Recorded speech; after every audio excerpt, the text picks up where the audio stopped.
रूस की सीमा में घुसकर यूक्रेन ने उसके कुर्स्क इलाके में जमकर तूफान मचाया।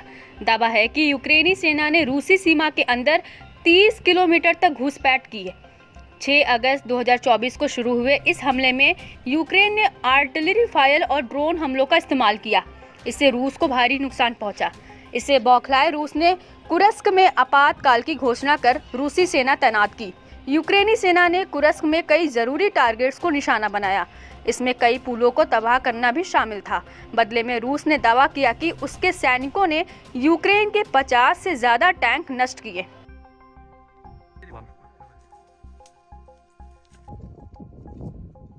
कुर्स्क हमले के बाद यूक्रेन ने रूसी ठिकानों पर हमले तेज कर दिए हैं। इस बीच रूस यूक्रेन युद्ध में बड़ा और नया मोड़ सामने आया है। माना जा रहा है कि एक खुलासे से युद्ध की दशा और दिशा पूरी तरह पलट सकती है। आशंका तो ये भी है कि रूस मौजूदा युद्ध का दायरा बढ़ाकर यूरोप को भी इसके चपेटे में ले सकता है। रूस के कुर्स्क इलाके में चल रहे संघर्ष के दौरान एक खबर ने सबको चौंका दिया है। दावा है कि कुर्स्क में अमेरिकी सैनिकों की उपस्थिति का खुलासा हुआ है। अमेरिकी private military company forward observation group के सैनिक कुर्स्क यूक्रेनी सेना की मदद करते हुए देखे गए हैं।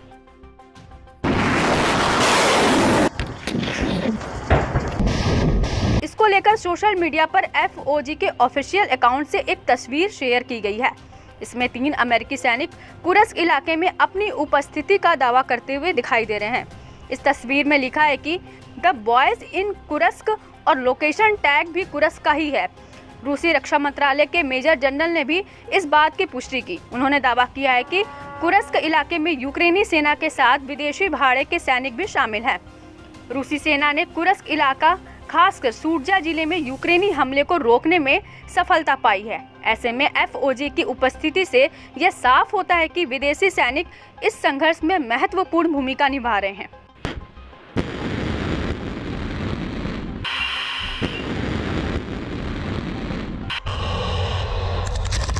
FOG के इंस्टाग्राम पेज की पड़ताल करने से भी यह साफ हुआ है कि अमेरिकी भाड़े के सैनिक कुर्स्क इलाके में एक्टिव हैं।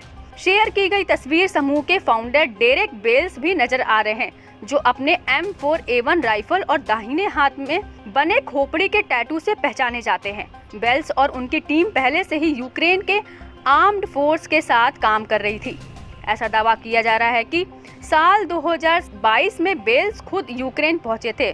सूरजा जिले से बचकर निकले स्थानीय नागरिकों ने भी इस पर बड़ा दावा किया है। लोगों ने बताया कि कुर्स्क में यूक्रेनी सेना के साथ अंग्रेजी, फ्रेंच और पोलिश बोलने वाले सैनिक भी शामिल थे। इससे ये साफ जाहिर होता है कि कुर्स्क में विदेशी भाड़े के सैनिक एक्टिव हैं।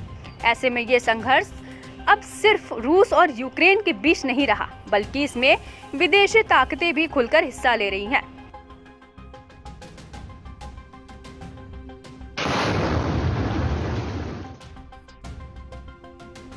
बताया जाता है कि कुर्स्क में मौजूद अमेरिकी private military company forward observation group इससे पहले इजराइल के गाजा में भी सक्रिय थी।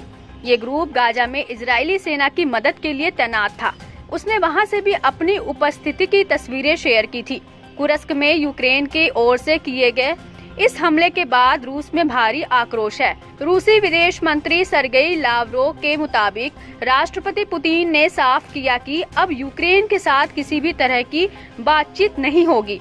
अमेरिकी विदेश विभाग और पेंटागन दोनों ने रूसी धरती पर अमेरिकी भाड़े के सैनिकों की उपस्थिति को लेकर कोई भी टिप्पणी देने से इनकार किया है।